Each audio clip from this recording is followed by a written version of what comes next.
Just like any engineer will have his toolbox, or um, a mechanic will have certain things that he needs to know before he gets doing on the job.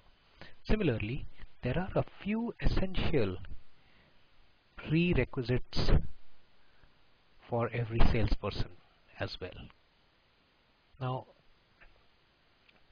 even before getting into the first call, the salesperson has to know few things. What are these few things? These few things are about three of them. First is product or solution or service, whatever he's going to sell. Who who buys these products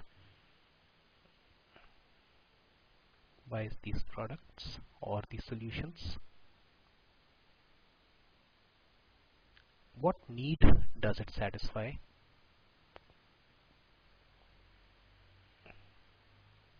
And the last bit is about product attributes. So what is this product all about? What can it do? What it can't do? What are the limitations? What are the add-ons available? What are the few things where customers are happy with? So take a simple thing. What's a vacuum cleaner, for example? Now, if you take a vacuum cleaner and it does create a suction. Now, vacuum cleaner, depending on the environment in which it is being operated, for a place which has got more dust versus a place which has got less dust. So therefore, as a salesperson, he needs to know that which product to sell to which kind of customer. At the same time, if the customer is saying that not only would the vacuum cleaner create the vacuum, but on the other side is a blower, and which would also blow the dust away in case the corners are tough to reach. So here is a product attribute, a product modification. Similarly, various such instances are there, and the salesperson needs to have very in-depth knowledge about the product attribute and what problem does it solve for the customer. It's not enough to know only about the product. It's important to know about the customer benefit that the product creates. The next is competition. The salesperson must be aware of competitive offering. Now, when we say competitive offering, it is in two levels. One is substitutes. Are there some substitutes which are available in the marketplace? So if such substitutes are there, what are those? How are they priced? What is the in which situation would the customer prefer a substitute? And the other are direct competition.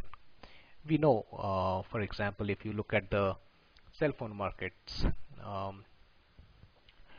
there are so many different varieties of handphones available. They're all competing with each other. So that's the direct competition. Now, an example of substitute is when think of it as the travel industry. Now, say a customer has got his bonus of 1.5 lakh rupees. Now, he has got various things he can do with this bonus. So he might take his family out for a vacation. He might buy air conditioners for all his rooms. He can pay the down installment for the car. So there are various things that one can do. So these kind of things are substitutes. Whereas direct competition is the one which we know very easily, like which is available in the which is there in the stores. In great depths, he should also know how his organization's products are superior. So what we call as competitive superiority, and it's competitive superiority is not has to be said in a manner where it is understood by the customer. So just by repeating some things like this is 600 dpi and mine is 650 dpi, or what you have is got half HD, it's not full HD, but what I am providing is HD. There's a lot of difference in these things, but it has to be said in a manner that it's understandable to the customer. While a person who's selling an LCD TV might say that why do you want to go for LED? LED looks the same. It's different technology. It looks the same, but at the same time, LCD is significantly cheaper. So depending on what the competition, what the hot button and all of the customer is, different salespeople try to swing it differently. And so therefore it's very important for the salesperson to be having thorough knowledge about the competitive offerings and competitive superiority of his own product. Um, and the third is the customer. The salesperson must know very well who is the likely customer profile. What is the likely customer profile? What is the likely customer segment? Where should I go to hunt him? Where is he available? What is the lifestyle he leads? What are the kind of objects that he has? What is the kind of watch does he wear? Does he come in a car? Does he come by the normal shared auto? Which kind of companies they work in? Every bit of it. Are they married? Are they single? What stage of their life they are in what stage of their life are they more likely to buy the product, what turns on this customer. So all these details about the customer has to be known. Now only when the salesperson knows all these three things, he is in some way equipped enough to go out and sell. And what does his toolkit look like? A salesperson's toolkit is very simple. It has brochures, it has certain forms for order taking forms. If it's easy to give a demonstration, then he'll have a demo kit or a sample. If he wants to show a demo on a laptop or something, then he needs to have a sample with him. He needs to have his visiting cards, and he needs to have what I always say is right attitude. Once this is all set, it's time for the salesperson to rehearse them, understand very well how is he going to talk to the customer, and be able to carry out what we have earlier discussed on, the dialogue. Without this being in place, the dialogue would run very hollow, and very soon you would see the customer is disinterested. For example, there was a scenario when I had gone to purchase camera, and I asked for optical zoom. The salesperson there talked about digital zoom, and I asked him the difference between the two, as well as I asked him specifically to tell me about in the optical zoom terms, how much would this digital zoom mean. I'm specifically looking for optical zoom and not a digital zoom and things like that. I kept on insisting, but the salesperson had no knowledge of what the optical zoom is.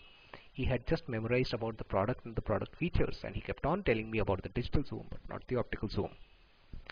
Soon I lost interest. I had done my studies, I had done my research, I lost interest, and I understood that the sales training has not been adequately done.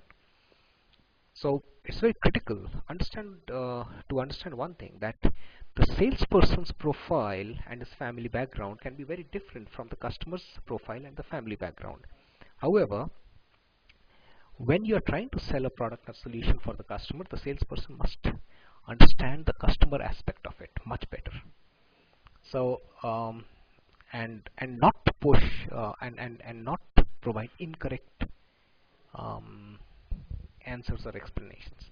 So once you think as a salesperson that you know all of these acts very well, and you can stand in front of a mirror and rehearse yourself for a very long time about this, you are ready to make your sales call. Before all this, understand one thing: don't even attempt to make a sales call, because otherwise you would bring great amount of your customers would not trust you. So in any case, that is equivalent to a sale lost, and your company would have a very bad reputation therefore. So should you wish to practice on your particular instances, your particular scenarios, please do feel free to contact METL, and we will get back to you on some ways through which you can just practice about this. Okay, so please do feel free to contact us at contactmetl@mtl.n. Thank you. The rate mtl.n. Thank you.